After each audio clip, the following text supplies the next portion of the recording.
Hi guys, it's Ed. Today we're going to talk a little bit about map making.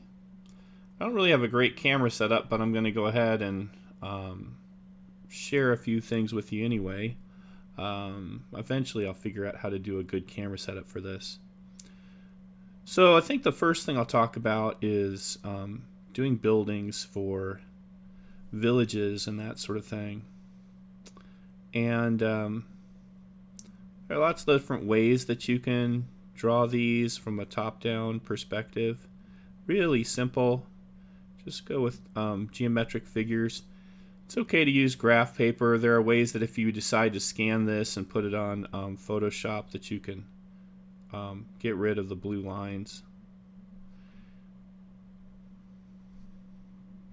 So for square buildings you can do a roof. Kind of looks like that. For longer buildings,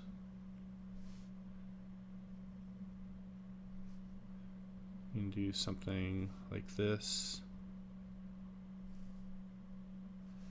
And it really depends on how much detail you want to put into it. You can put kind of a thicker peak onto your roof, or you can have your peak kind of extend past your roof if you want to do something that looks a little more northern. You can put a little point up there by doing an X. And I'm just using kind of a fine line marker. Another way you can do these is let's say you want to do a thatched roof looking building. You can put in your centerpiece here.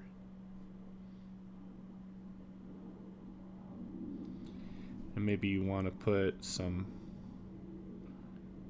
pieces of wood that have been laid across the top of the thatch, which you sometimes see in pictures. And something that's handy is you can turn your paper. I'm not really in a great position to do that right now, but often when I'm drawing on maps, I'll just be constantly turning the paper so that I can get an angle on it where I'm just kind of always drawing my straight lines away from me. Like if I was going to do a thatched roof, it's easier for me to do my straight lines when I'm drawing away from me or pulling towards me than if I'm trying to move my hands side to side. Kind of like that. But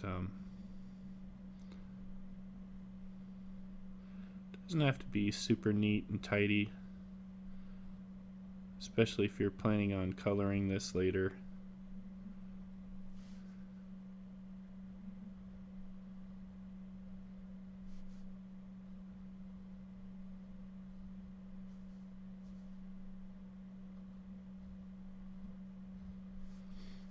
I think you get the gist of it if you're doing kind of a thatched roof, top-down view. Okay, and you just fill all the rest of that out. Let's see. Playing around with the number 2 pen right now, but if you use a little thinner pen, you can go in and kind of sketch in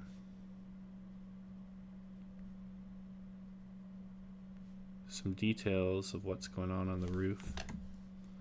And it just really depends on how much work you want to put on into it, because you know it all takes time, and a lot of people don't have a whole lot of time to work on these things. So you can put in your individual roof tiles if you want. Try to stagger them a little bit so you can get that kind of effect.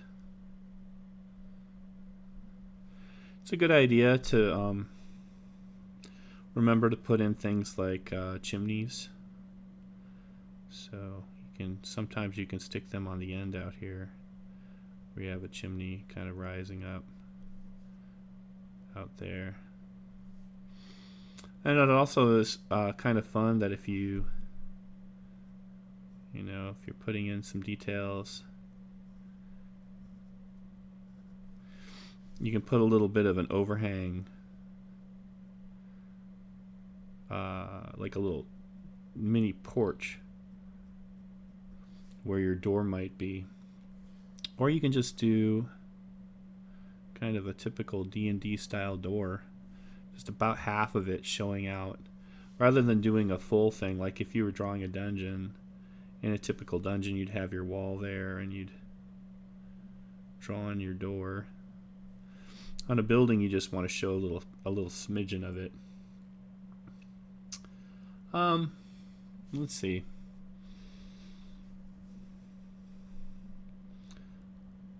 Something I've been doing for a while is I like to put in kind of a knock where I might have a door.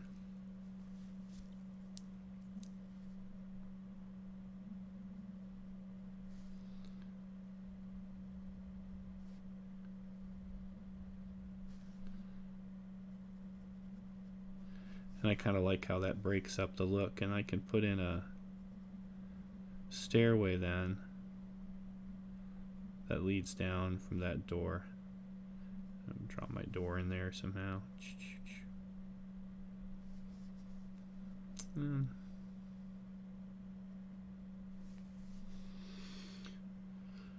Let's see, as far as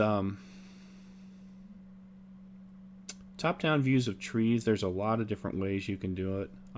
For a lot of my maps, I just kind of do a simple cloud shape for a tree. I don't worry about it overly much. You can also do kind of a trunk, and then you can put out, your branches. If you've got maybe a dead tree. Or I've seen people draw in a bunch of branches and then they put in their foliage outline around the outside of that.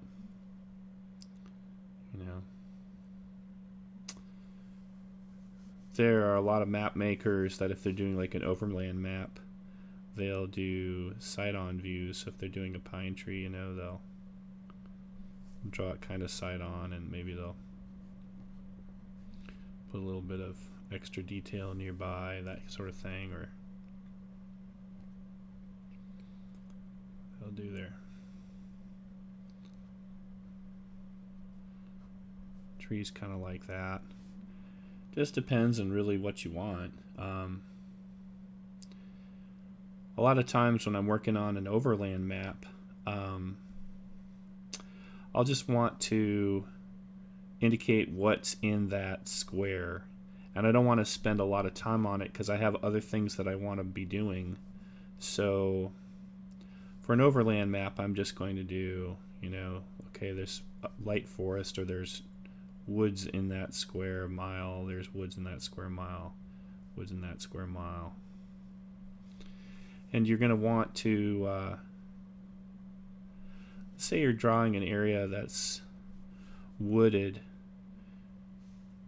You don't necessarily want to just draw one solid block of trees, because only in the most dense parts of a forested area will you have that kind of terrain. Usually a forest has got clearings in it,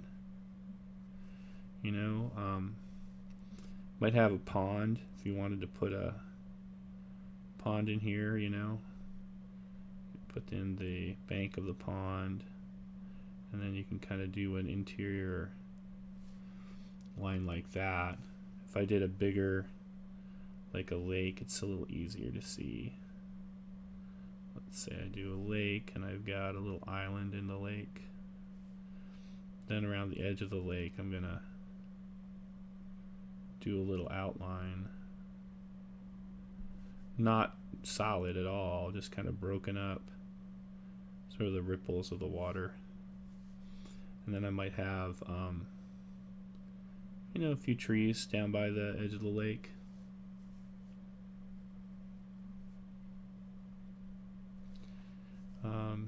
Maybe some boggy ground. I think the important thing is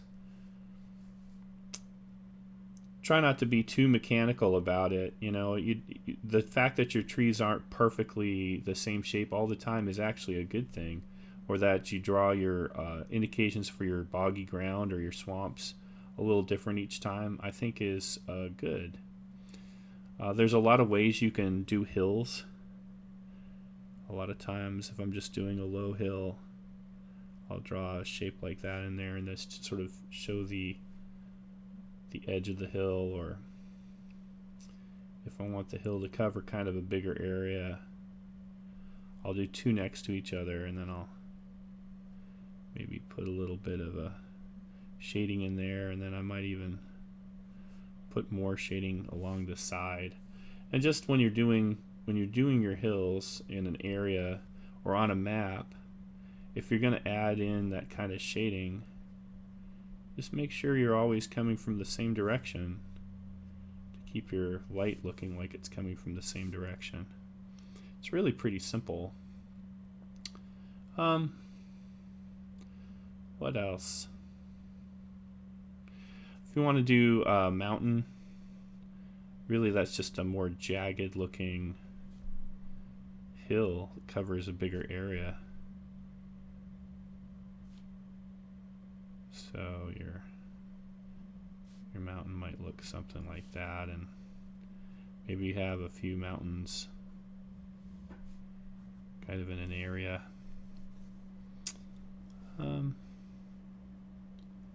I like to kind of show the shadow on the side of a mountain, kind of like that,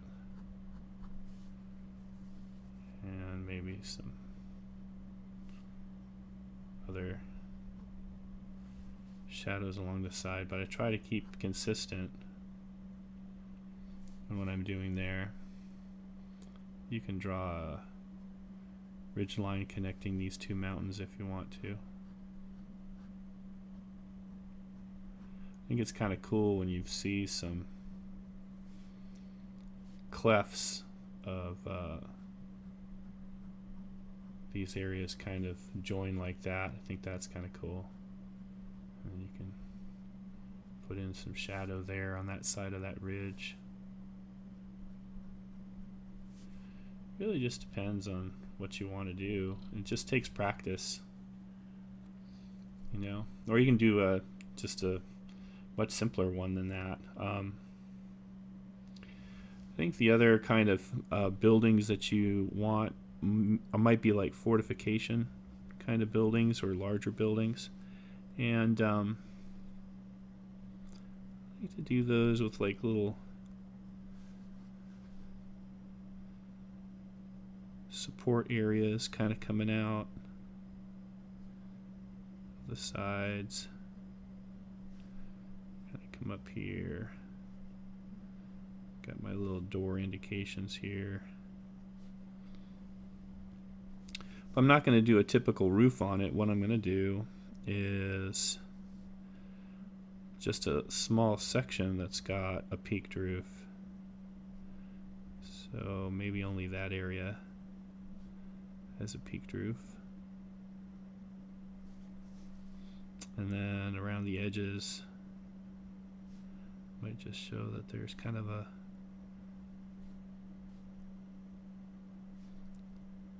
little raised section of wall around the top of the flat area of the roof. I don't even have to connect those lines. I have a door that goes from this top area onto the roof. And then on this side maybe I'll put in a little stair going down. On this side I might do something like that. Okay, that's about it for now. We'll do a little more playing around with maps later. Hope you guys have a good day. Bye.